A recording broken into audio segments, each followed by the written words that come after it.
Benvenuti alla TG Sicilia. Le principali notizie. Palermo, indagati per omicidio colposo i genitori della bimba morta per difterite. La coppia aveva scelto di non vaccinarla. Positivo alla malattia anche il cuginetto, ma solo con i sintomi di un'influenza. La Procura per i minori dispone la verifica delle vaccinazioni in tutte le materne ed elementari della zona nord del capoluogo. A Niscemi, nuova crepa di 60 metri a pochi passi dalla frana che lo scorso inverno ha devastato il centro abitato. La voragine alle spalle della scuola già chiusa a febbraio. Non ci sono al momento nuove evacuazioni.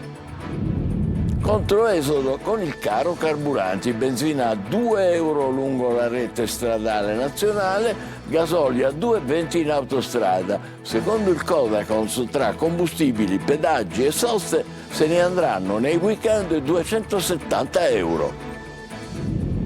A Messina, lunghe code di auto e mezzi in direzione degli imbarchi ai traghetti con un fittissimo serpentone lungo le strade, potenziata la frequenza dei viaggi verso la Calabria. Dopo il clamoroso furto delle opere di Antonello dal Museo di Messina, gli investigatori non escludono che le tele possano avere trovato una via di fuga nei paesi dell'Est Europa. A Torre Salsa, tra Siculiana e Montallegro, come vedete, torna libera in mare dopo le cure una tartaruga caretta davanti agli occhi emozionati di decine di persone. E a Pantelleria ha avvistato un pipistrello diffuso in Africa e che finora in Europa non era mai stato individuato. Calcio Palermo, al Barbera è già festa, domani l'esordio in campionato con la Juve Stabia. Perin e Spendi, il mercato alimenta l'entusiasmo dopo l'ottimo avvio in Coppa. Tra mercato ed esordio il Catania si prepara alla prima di campionato contro l'Inter Under 23. Coda atteso in città, intanto domani a Massimino la parola passa al campo.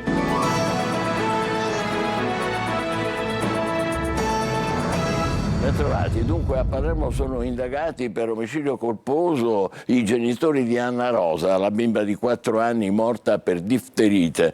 La coppia aveva scelto di non vaccinarla. Mercoledì si farà l'autopsia. Positivo alla malattia anche il cuginetto della bimba morta. Per fortuna ha solo i sintomi di un'influenza e intanto la Procura per i minori ha disposto la verifica delle vaccinazioni in tutte le materne ed elementari della zona nord del capoluogo. Orazio Longo. I giudici hanno sentito i medici e la pediatra che ha visitato la bambina nei giorni precedenti al primo ricovero. Quest'ultima ha riferito della difficoltà di immunizzare i piccoli del quartiere, tanto che nel provvedimento si legge che allo Zen vi è una credenza popolare secondo cui i bambini a seguito delle vaccinazioni diventano autistici. La Procura per i minorenni di Palermo ha così aperto un fascicolo per valutare la responsabilità dei genitori della bambina di 4 anni e mezzo morta giovedì scorso per difterite. L'ipotesi è che proprio la mancata vaccinazione, che da anni è obbligatoria, ne avrebbe determinato la morte. Da qui la contestazione di omicidio colposo per omissione. Gli inquirenti hanno anche disposto una verifica urgentissima sulle scuole materne ed elementari della zona nord di Palermo per accertare se a scuola sono presenti ragazzini non vaccinati. Intanto anche il cugino della bimba morta ricoverato all'ospedale dei bambini è risultato positivo alla difterite. Sta migliorando, dice il direttore sanitario dell'azienda ospedaliera Arnas Civico. Lo teniamo in osservazione e in isolamento ed è caccia al possibile paziente zero per capire da dove possa essere partito il contagio che ha portato alla morte della bambina. L'ASP ha avviato un'indagine epidemiologica per ricostruire passo dopo passo la rete dei contatti della piccola. Sono già stati effettuati tamponi su gran parte del nucleo familiare, mentre nei centri vaccinali è scattata la corsa alla prevenzione. A Pallavicino, nel territorio di riferimento del quartiere San Filippo Neri e dello Zen, l'afflusso è stato tale da rendere necessario il potenziamento della presenza dei medici.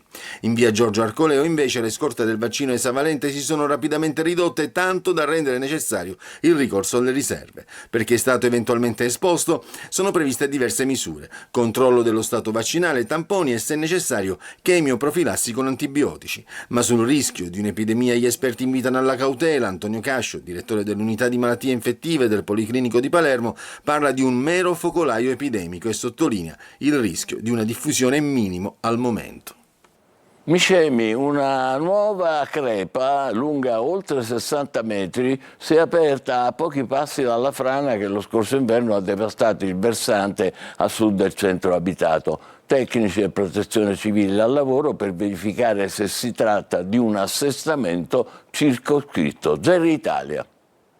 A Niscemi la terra torna a muoversi, una fessurazione lunga più di 60 metri è comparsa tra il 17 e il 18 agosto alle spalle del plesso San Giuseppe all'interno della zona rossa istituita dopo la grande frana dello scorso inverno. La spaccatura si trova a circa 10 metri dal coronamento del fronte e corre in direzione del centro abitato. Il sindaco, Massimiliano Conti, parla di un possibile arretramento del fronte, ma per capire cosa stia realmente accadendo serviranno gli accertamenti dei tecnici già impegnati nei sopralluoghi. L'area è interdetta e non risultano al momento nuove evacuazioni. Il fenomeno viene monitorato insieme alla protezione civile regionale e nazionale. A preoccupare è soprattutto la posizione della nuova lesione, proprio alle spalle di uno dei plessi scolastici rimasti chiusi dopo la frana di gennaio. Il precedente è ancora vivo. Il 25 gennaio scorso il versante meridionale di Niscemi cedette per chilometri, provocando crolli, danni a strade e infrastrutture e l'evacuazione di circa 1500 persone. Il terreno lungo il fronte arrivò ad abbassarsi di decine di metri. Ora quella ferita torna a dare segnali. I tecnici dovranno stabilire profondità e natura della fessurazione e soprattutto se sia collegata al movimento principale. Il sindaco intanto invita alla prudenza, ma ammette: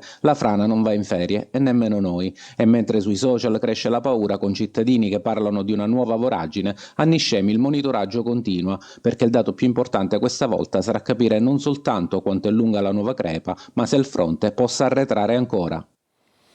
Altre notizie tra chi parte e chi rientra dalle ferie: lunghe file ai caselli autostradali anche in questo weekend, mentre i costi per la vacanza o per il ritorno a casa lievitano a causa dei prezzi dei carburanti schizzati alle stelle. Orazio Longo. Lentamente si muove, avrebbe scritto forse Pablo Neruda, se avesse conosciuto le lunghe file al casello di San Gregorio a Catania ad ogni weekend di agosto come questo. O forse avrebbe lasciato il suo Lentamente muore per raccontare la speranza che svanisce, metro dopo metro, di raggiungere in un tempo non da era geologica la destinazione marittima o di villeggiatura che sia. Tra chi parte anche solo per un giorno e chi rientra dalle ferie, il punto di incrocio è sempre quello, il casello autostradale. File lunghe anche 4 chilometri in direzione Messina per la A18, queste le immagini. E dove non c'è il casello ci sono i lavori in corso, come nella Palermo-Catania, che continua ad esasperare l'animo degli automobilisti che non ricordano più il giorno e l'anno in cui l'hanno percorsa senza interruzioni.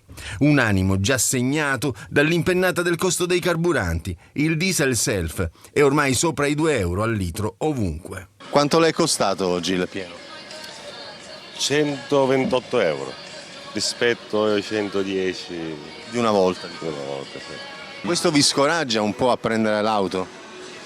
Ma chi la prende per necessità, come me che lo faccio molto spesso per lavoro, è essenziale, non si può non farlo. Siamo passati da 1,6 del gasolio di qualche mese fa, ante Iran, ai 2,10, 2,15, anzi qui il prezzo è leggermente più basso, ma in autostrada è proibitivo.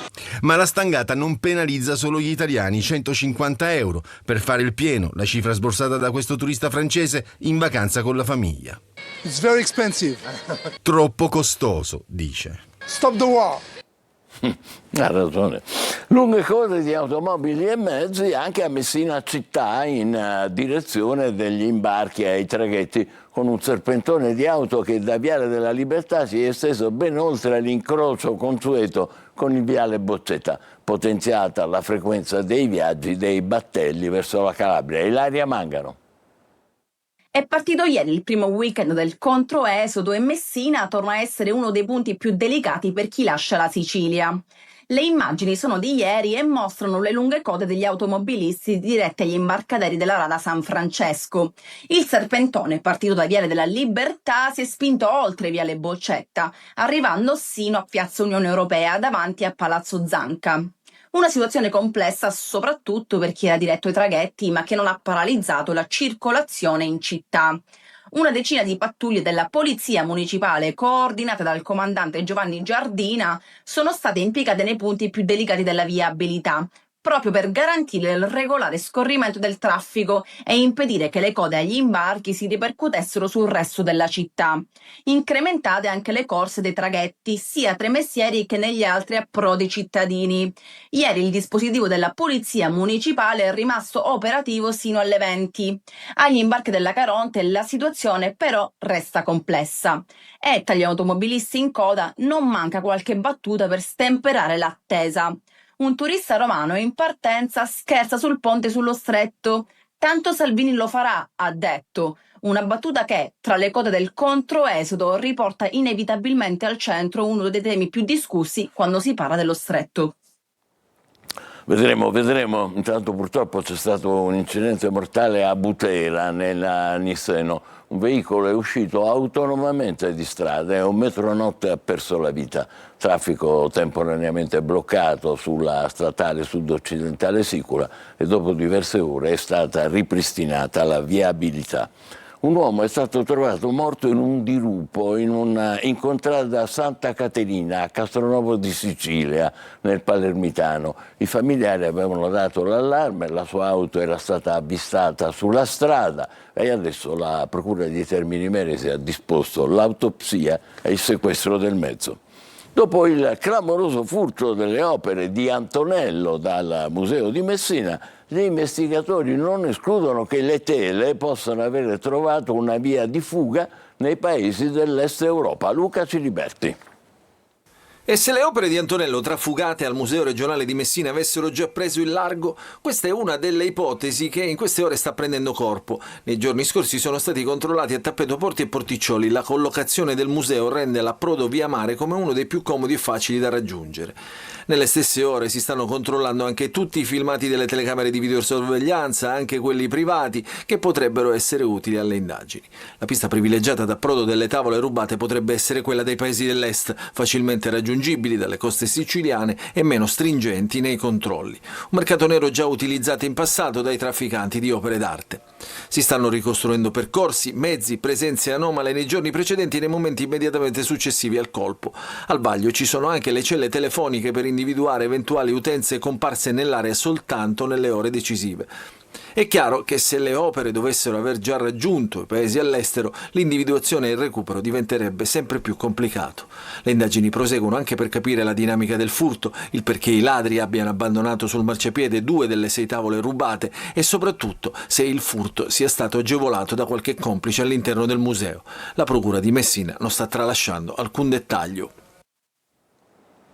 Ancora violenze sulle donne, ha tentato di strangolare la moglie con il cavo di un cellulare, è arrestato un uomo a Giardini Naxos con l'accusa di tentato omicidio. Altro arresto a Modica, nel Ragusano, di un uomo accusato di maltrattamenti nei confronti della moglie e dei figli.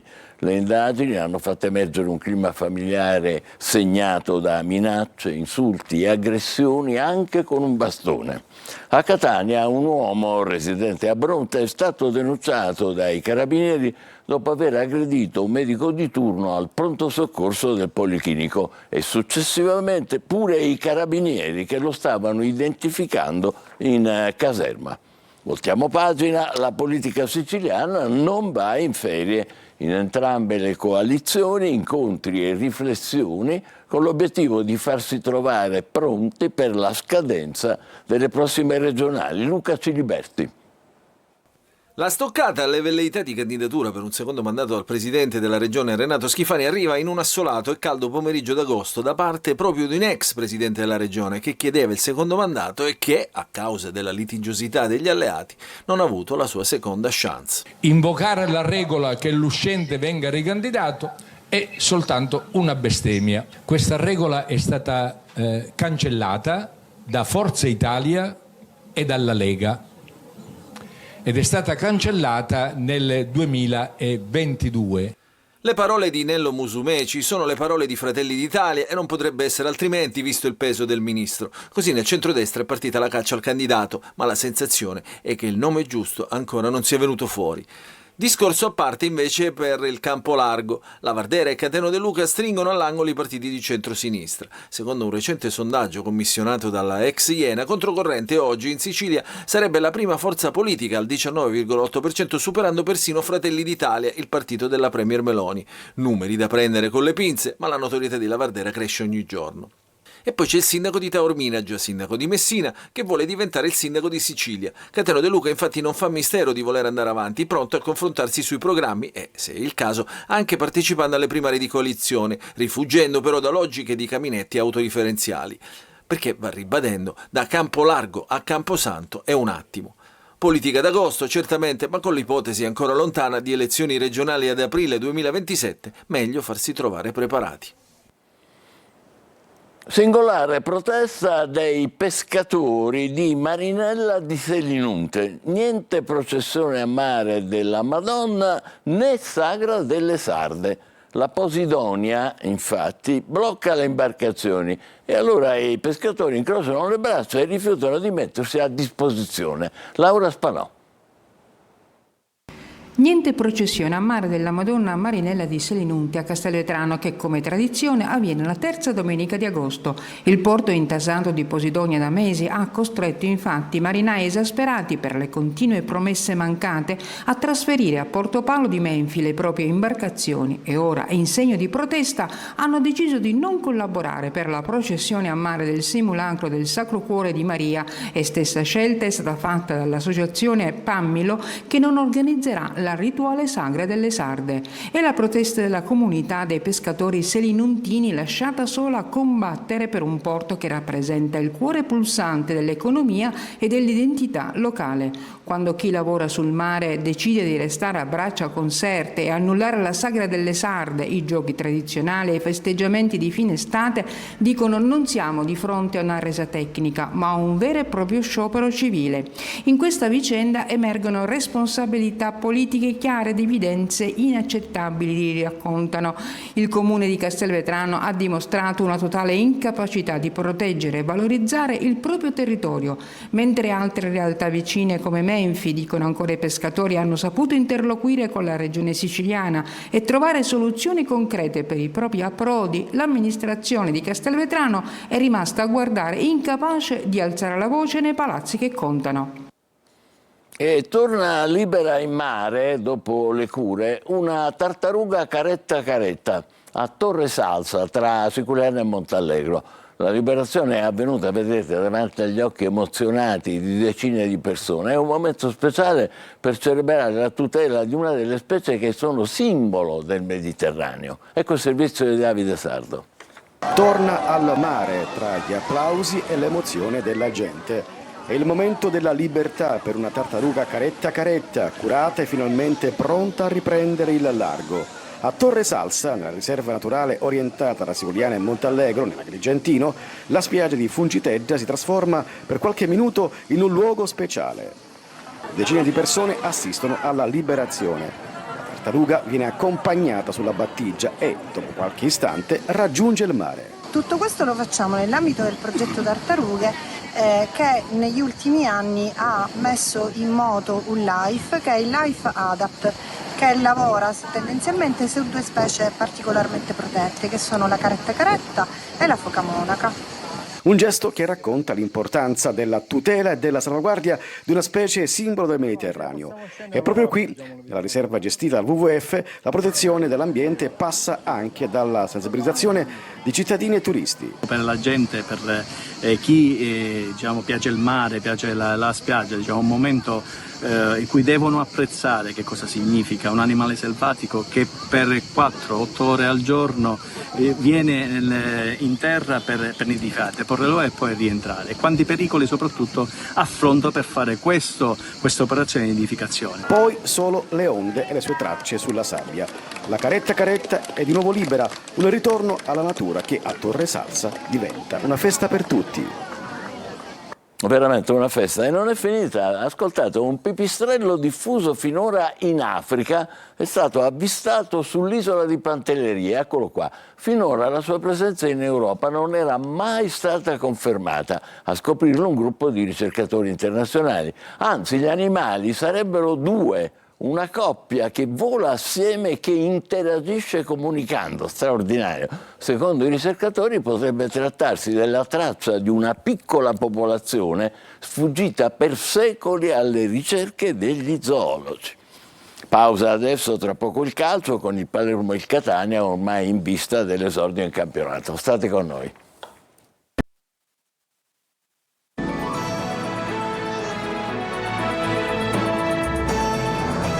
Vigilia di campionato per il Palermo che al Barbera domani affronterà la Juve Stabia. Sul mercato Perin è virtualmente rosanero e si avvicina anche Spendi. Marco Gullà. È una vigilia di grande entusiasmo per il Palermo che domani al Barbera taglierà il nastro al suo campionato nella gara d'esordio contro la Juve Stabia. Il mercato accende il cuore dei tifosi. Il DS Ostia, dopo l'infortunio di Joronen, ha già chiuso per Mattia Perin dalla Juventus. Ieri la netta accelerata, accordo trovato sia con il portiere, che per 3 stagioni percepirà 2 milioni di euro all'anno, e poi anche con il club bianconero, che ha abbassato le pretese, accontentando Perin, che aveva chiesto più spazio. Ma non solo, perché dal Cesena arriverà l'attaccante Spendi, mentre ai romagnoli dovrebbe andare Brunori. Per domani Inzaghi dovrebbe confermare gran parte della formazione che ha vinto e convinto contro il Lecce. L'allenatore però dovrà fare a meno di alcuni elementi importanti. Joronen, come detto, è infortunato, al suo posto ci sarà Fortin, mentre Pierozzi e Palumbo devono scontare la squalifica risalente alla semifinale playoff persa contro il Catanzaro. In avanti, alle spalle di Poyampalo, ci sarà spazio per Vavassori, Hernane e Jonsen. In mediana la certezza era Ranocchia, mentre accanto a lui sarà un ballottaggio continuo per tutto l'anno. Contro la Juve Stabia dovrebbe giocare dall'inizio ancora Segre con Estevez in panchina. In difesa, a destra nella linea a 4, spazio a Cassandro che sostituisce lo squalificato Pierozzi. Bani dovrebbe recuperare in tempo per giocare dal primo minuto, al suo fianco potrebbe esserci Ceccaroni, Augello confermato sulla sinistra. Domani oltre 30.000 spettatori, fischio d'inizio alle 21. Catania pronto all'esordio, domani al Massimino arriva l'Inter Under 23, intanto dal mercato va a segno il colpo Massimo Coda e si lavora per rinforzare il centrocampo. Domani alle 18 la parola al campo. Marco Carli. Il Catania scalda i motori in vista dell'esordio in campionato, ma continua a muoversi anche sul mercato. E il colpo più importante è quello di Massimo Coda. L'attaccante, classe 1988, è un innesto di grande esperienza e peso offensivo per la squadra di Emilio Longo. Coda è atteso in città nelle prossime ore e sarà in tribuna per la partita di domani contro l'Inter Under 23. La società intanto continua a lavorare anche per rinforzare il centrocampo. Restano caldi i nomi di Emanuele Torrasi e Fabrizio Calligara, con l'obiettivo di consegnare a Longo una rosa competitiva. Adesso però torna protagonista il campo. Domani alle 18 al Massimino il Catania inaugura il proprio campionato contro l'Inter Under 23, un esordio subito importante davanti al proprio pubblico. Longo, che nel pomeriggio parlerà in conferenza stampa, sembra orientato a puntare sugli uomini più rodati. In porta Rinaldi, in difesa Pagliai, Erardi, Perrotto e Donnarumma con Masciangelo in alternativa, a centrocampo Corbari, Quaini e Jimenez, davanti Cicerelli, Liguori e Leonardi. Il mercato porta Coda, il campo chiama il Catania. Domani al Massimino si comincia con Telecolor che racconterà la partita con diretta stadio, 3 ore live con commenti da studio, collegamenti con il Massimino e al termine le interviste in anteprima con i protagonisti.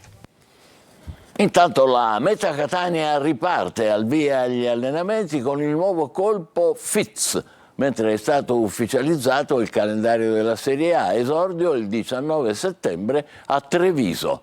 Ancora Marco Carli.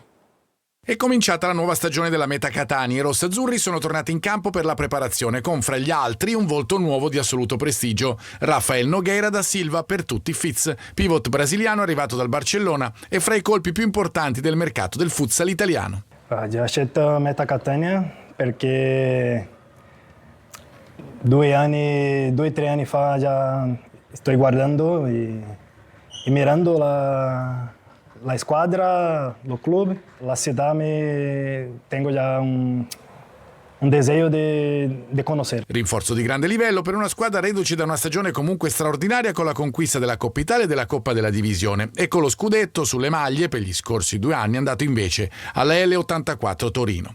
Ora si riparte con ambizioni rinnovate, è stato ufficializzato anche il calendario, esordio in Serie A il 19 settembre in trasferta contro il Came Treviso, la prima gara casalinga invece è fissata per il 22 di settembre al Pala Catania, dove i rossazzurri affronteranno la Active Network. Bene, noi ci fermiamo qui, grazie per l'attenzione e buon pomeriggio.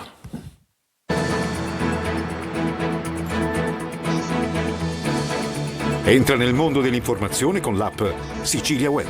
Resta sempre aggiornato con le news e le live in diretta.